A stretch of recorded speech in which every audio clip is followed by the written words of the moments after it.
stories we're here to share today is about Franklin and how he entered the strip. This one's very sweet. Martin Luther King said, "I have a dream," says Peppermint Patty, talking with Franklin. And then the next panel, she says, "Before that, we wouldn't be sitting here." And Franklin says, "And I wouldn't be trading you a carrot stick for a French fry." Peppermint Patty says, "That's not an even trade, Franklin."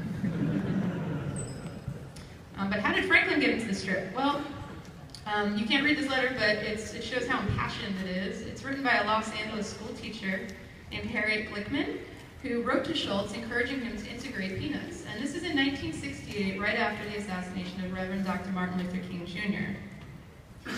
She believed that peanuts, if it was to be integrated, would have a big influence on American thoughts on race.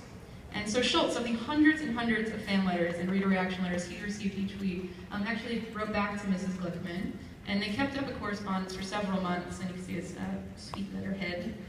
He was really concerned that Franklin would be introduced as kind of a token character, and he wanted this to be a character with his own personality. This is the first strip that Franklin appears in. It's from it's the second strip. It's from August 1st, 1968. The first strip he appears in is July 31st. But him and Charlie Brown are building a sand castle at the beach. And it says, Charlie Brown says, "Is your whole family here at the beach, Franklin?"